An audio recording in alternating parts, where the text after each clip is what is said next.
Hallelujah. Good evening. शाम के समय हम सब आप सभी का स्वागत करते हैं एक बार फिर से आज की क्लास में। आज के दिन में हम सब आगे बढ़ेंगे और आगे बढ़ते हुए बड़ी ही बेहतरीन चीज को हम देख रहे हैं। अब जबकि पौलुस की रोम की यात्रा शुरू हो गई है और उसी यात्रा के बीच में जो घटनाएं हैं उन घटनाओं को हम लगातार देख रहे हैं।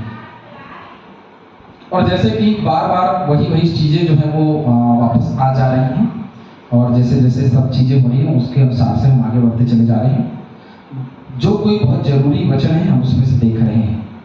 जब कुछ दक्षिणी हवा बहने लगी, जब कुछ दक्षिणी हवा बहने लगी तो यह समझ कर कि क्योंकि ये लोग यात्रा में है ना, तो यात्रा में है तो बड़ी सिंपल सी बात चल रही, यात्रा है। तो जब ये लोग आगे बढ़ने लगे तो हमारा अभिप्राय पूरा हो गया। लंगर उठाया और किनारा धरे हुए क्रेते के पास में जाने लगे। रोम जाना था, तूफान बढ़ गई थी, अब ये लोगों को जाना नामुमकिन सा हो रहा था। तो ये लोग क्या किए कि भाई अब हमको आगे जाना है, तो थोड़ी देर रुके रहे लोग वहां पे। जैसे ही दक्षिणी हवा बहने लगी अब ये लोग निकल गए, अरे अब चलो ठीक है, अब सही चीज हो गया हमारे लिए। अब हम लोग क्या करेंगे, यहाँ से इसी रास्ते हम क्रेते होते हुए हम लोग आगे बढ़ेंगे, है ना। परंतु थोड़ी देर में जमीन की ओर से एक बड़ी आंधी उठी जो यूरकुलीन कहलाती है। ये देखिए एक आंधी जो उन दिनों में यूरकुलीन कहलाती थी। जैसे अभी आंधी होती है ना, कई प्रकार के नाम होते हैं आंधियों के, है ना। कभी देखेंगे आप लोग सन्नाटा और ये 380 की स्पीड से आई और ये नुकसान वो नुकसान, है ना। कभी कुछ नाम दे देते हैं, है ना। तूफान की अभी पिछले दिनों में राजस्थान की तरफ से ऐसे तूफान जो है वो राजस्थान में जाकर खत्म हुए, समुद्र से उठे। तो ऐसे तूफान जो हैं वो उठते चलते हैं, बहुत सारे नुकसान करके चले जाते हैं। तो कुछ नहीं था और देखा थोड़ी देर के बाद में आंधी उठी जो यूरकुलीन कहलाती है। यह उन दिनों की एक आंधी थी जिसका नामकरण दिया गया यूरकुलीन। जब आंधी जहाज पर लगी तो वह उसके सामने ठहर न सका, अतः हमने उसे बहने दिया और इसे इसी तरह बढ़ते हुए चले गए। हमने उसको कुछ नहीं किया, हमने उसको बहने दिया, जहां जाना है जाए, उसके विपरीत यदि हम गए तो मर जाएंगे। इससे अच्छा है जहां बह रही है बहने दीजिए। ठीक वैसे ही कई चीजें होती हैं जिसको हालात के साथ छोड़ देना चाहिए। हालात वैसे था और यदि आप उसके विपरीत काम करोगे तो समस्या होगी। ठीक वैसे ही मनुष्य जो है ना, कई बार ऐसे होते हैं कि हालात हमारे विपरीत हो जाते हैं और हम कुछ करने का प्रयास करते हैं और हमसे काम बिगड़ता चला जाता है। तो उस समय में हमको क्या करना चाहिए, उस स्थिति उस दशा में हमको क्या करना चाहिए, वहीं पे उसको छोड़ देना चाहिए। और वैसे ही इन लोगों ने किया कि ठीक है अब बहने देते हैं, जो है सो है, चलिए चलते हैं, कुछ नहीं करना है। आंधी उड़ गई तो उड़ गई, यूरकुलीन जैसी बड़ी आंधी हो गई तो हो गई, ठीक है चलते हैं, क्या होता है। तब कौदा नामक एक छोटे से टापू की आड़ में बढ़ते बढ़ते हम कठिनाई से डोंगी को वश में कर सके। अब वश में तो करना है क्योंकि वो तो हवा में बह रही है ना, तो वश में करना है। तो एक टापू, देखिए हवा बहुत तेज चल रही है, यदि हम किसी घर के आड़ में हो जाते हैं, यदि मान लीजिए हवा यूं चल रही है, ऐसे चल रही है, और यदि हम यहाँ फंसे हुए, यदि हम किसी घर के आड़ आते हैं ऐसे करके, ऐसे जब हम आड़ आते हैं तो ये हवा रुक जाती है, हवा चलती है लेकिन हमको हवा को क्या करनी, बहुत तेज नहीं लगती। तो ठीक वैसे जैसे कि टापू के आड़ में आए, जिस तरह से हवा चल रही थी उसके आड़ में एक टापू थी, जैसे उसके आड़ में आए तो इन लोगों ने अनकंट्रोल डोंगी को अपने बस में करने के लिए बहुत कोशिश की लोग, जैसे वो आड़ में। फिर मल्हारों ने उसे उठाकर अनेक उपाय करके जहाज को नीचे से बांधा। बहुत सारे उपाय किए जिसकी वजह से जहाज को नीचे से बांधा गया। बहुत कोशिश की उन लोगों ने बचाने की, और सुरतीस के चोर बालू पर टिक जाने के भय से पाल और सामान उतार कर बढ़ते हुए चले गए।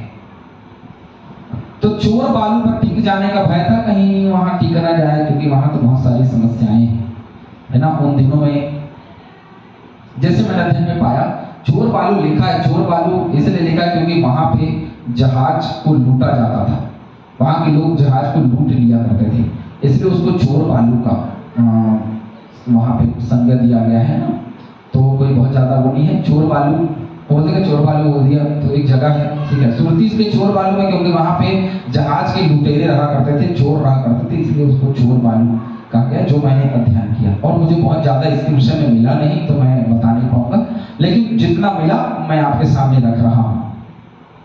तो वहां ना जाए इसलिए इन्होंने क्या किया, बहुत सारे सामान को उतार करके फेंक दिया, और जैसे जहाज हल्का होती थी फिर उसके बाद में ये लोग उसको कंट्रोल कर सकते थे जितना हल्का हो जाए, है ना। तो उन्होंने सामान को फेंक दिया और फिर बढ़ते चले गए। बहुत सारे सामान भी थे उसमें जो रोम पहुंचना था। तो एक बड़ी आंधी चल रही है, एक बड़ा तूफान चल रहा है।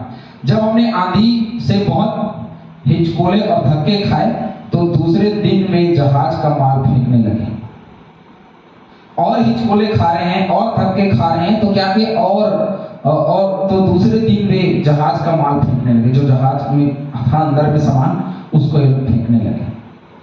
और तीसरे दिन उन्होंने अपने हाथ से जहाज का साज सामान भी फेंक दिया। जहाज का भी जो साज सामान था, सजाने और सजावट का, वो भी सब इधर उधर ताम झाम वाला सब फेंक दिया।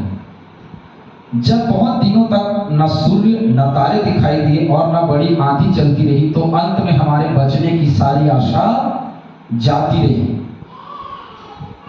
अब कुछ नहीं रहा, सारा सामान चला गया, सब चला गया। अब बहुत दिन तक इनको तो सूर्य ही नहीं दिखा, मतलब इतनी भयंकर आंधी, इतना भयंकर समय, कुछ नजर नहीं आ रहा है। क्या करें, कुछ नजर नहीं आता। तो ये लोग बोले अब नहीं बचेंगे, हम लोग तो सब मर जाएंगे ना, अब हम बच नहीं सकते, और हमारे मरने का समय जो है ना आ गया भैया, चलो अब मरने की तैयारी कर लो, है ना। तो ये एक बड़ी हताशा का समय था वो, क्योंकि दिखाई नहीं दे रहा था, आशा इनकी जाती रही। जब बहुत दिन तक भूखे रह चुके तो पौलुस ने उनके बीच में खड़े होकर कहा, हे लोगों, चाहिए था कि तुम मेरी बात मानकर क्रेते में ना जहाज खोलते और ना यह विपत्ति आती और न यह हानि उठाते। पिछले क्लास में हमने जैसे देखा था कि कोई भी सेवक या कोई भी दास यदि बोलता है तो उसकी सुननी चाहिए, इसलिए क्योंकि आने वाले समय में नुकसान हो सकता है, और इसका पता सेवकों और दासों को बहुत पहले लगता है, इसका भास हो जाता है। इसीलिए कई बार सेवक और दास लोग जो है वो मना करते हैं कि ये काम मत करो, नहीं तो समस्या में फंसोगे, पड़ोगे। जो उसने कहा था तो उसने बताया खड़े होकर के, मैंने तो कहा था भैया, तुम लोग नहीं माने। परंतु अब मैं तुम्हें समझाता हूं कि ढांढस बांधो, क्योंकि तुम में से किसी के प्राण की हानि ना होगी, पर केवल जहाज की। तुम में से किसी के प्राण की हानि नहीं होगी, केवल जहाज की होगी। हे पौलुस, मत डर, तुझे कैसर के सामने खड़ा होना अवश्य है। देख, परमेश्वर ने सबको जो तेरे साथ यात्रा करते हैं तुझे दिया है। अब 22वें पद को जब हम पढ़ेंगे, क्योंकि मैंने 23वें पद को जब हम पढ़ेंगे, क्योंकि मैंने 24 पद इसलिए पढ़ा क्योंकि उसने आगे ढांढस दिया। किसने दिया? 23 पद में लिखे, क्योंकि परमेश्वर जिसका मैं हूं, क्योंकि परमेश्वर जिसका मैं हूं और जिसकी सेवा करता हूं, उसके स्वर्गदूत ने आज रात मेरे पास आकर कहा है। पौलुस कह रहा है ना, अगुवाई जो उसको मिली वो बता रहे हैं। पौलुस मत डर, तुझे कैसर के सामने खड़ा होना अवश्य है। देख, क्योंकि योजना तो उसी ने बनाई, कई जगह में खड़े होने के बाद कैसर के पास तो जाना ही है। परमेश्वर ने सबको जो तेरे साथ यात्रा करते हैं तुझे दिया है। कोई मरेगा नहीं, मैंने तुझे दिया है, चिंता मत कर, सब पहुंचेंगे भैया।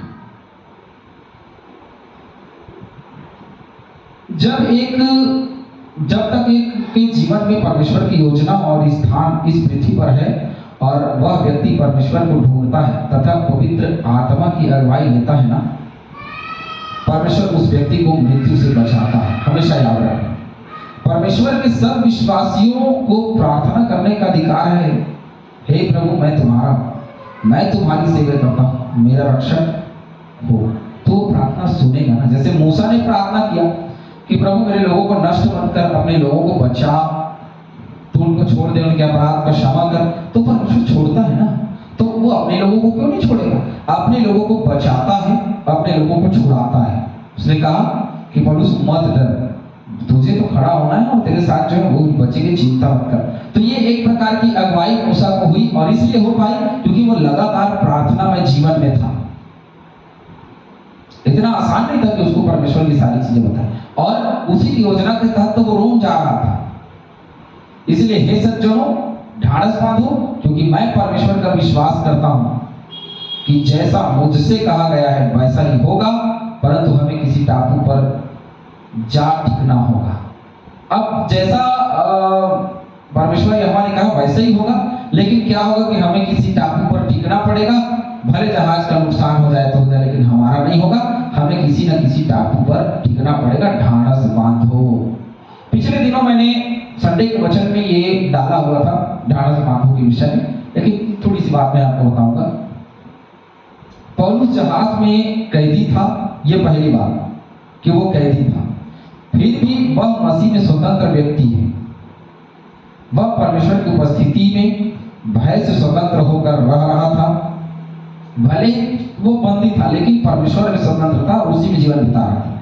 जबकि दूसरे जो उसके साथ समुद्र में यात्रा कर रहे थे, इस खतरे से डर गए थे। इस जीवन में सिर्फ विश्वास योग्य विश्वासी जो परमेश्वर की निकटता का अनुभव करते हैं, जीवन के सब खतरों में भी मसीह के साथ मसीह के लिए ढाढ़स बांधे रहेंगे, और कभी भी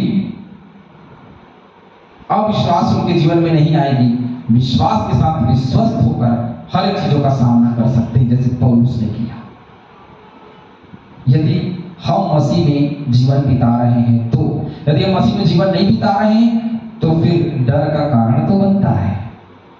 फिर लोग डरते तो हैं, लोगों के मन में भय तो आता है, क्योंकि उनको लगता है, क्या लगता है? भय। किससे?